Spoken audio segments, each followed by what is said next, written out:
speaking of strong, persistent, and vocal women, our guest today embodies exactly that. She is an American social entrepreneur who is the founder and former executive director of the not-profit organization Period Inc., which is dedicated to distributing menstrual hygiene products. She is also the co-founder of August, which is a lifestyle period brand. Not only is she a powerhouse of a woman who is a founder, advocate, and CEO, but is also a recent graduate from Harvard University. Woohoo, scholar alert, let's go. Okay. Oof.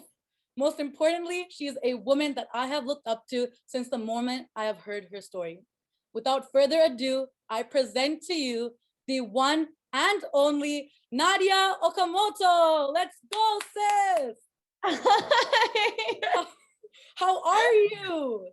I'm good. Thank you so much for having me. I'm like obsessed with your energy. This is exactly what I needed today. No, we love you. We're obsessed with your energy, sis. We love you. We love you so much. So you know what? We want to take it all the way back to your youngin' days when you were a little youngin'. Not to say you're not, you're still young, but when all the way back when you were in New York and then you moved to Portland. I want to know what it was like living in such a white dominant city as an Asian woman. Yeah, so for those who don't know, Portland, Oregon is the whitest major city in the United States, but it's also one of the more politically progressive cities, right? And so when we talk about the stereotypical white liberal, that was what I grew up around, right? From like age 9 to 18.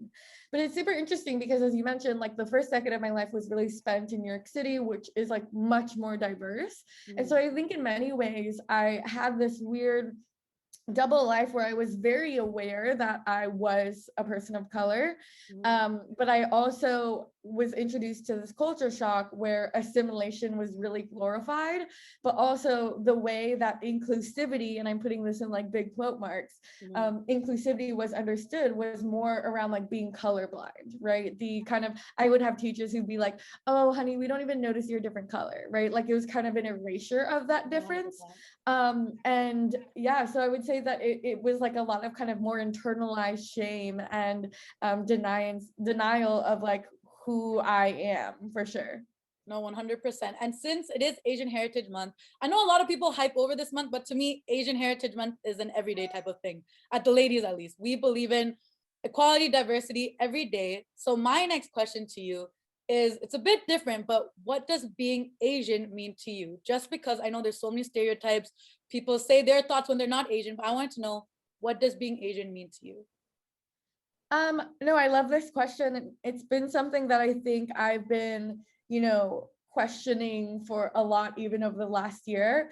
I would say that for me, being Asian, it comes from a lot of like my recent learnings where like, if you asked me 6 months ago what it meant to be Asian American, I'd be like, I have no idea. Like, I'm not connected to my heritage. I don't speak another language. I'm uneducated about the history of it. But there's a definition that I'm really obsessed with from this professor that I'm blanking on his name. And he talks about how the term Asian American is really a label of transnational solidarity. And that really sticks with me because it is a label that is meant to combine 48 different ethnicities under this one label, right? Technically, you and I, while we may look different, are under the same term of Asian American, right? And so, or you're Asian Canadian, or like whatever you call it in Canada as well. But like, I think that for me, this idea of transnational solidarity is a huge part of like my own understanding, which is like, we have gone through so much and we've had to be in solidarity together from a place of empathy and resilience in order to survive. And to me, that is what being Asian American means. I love that. Honestly, like big facts. I love it.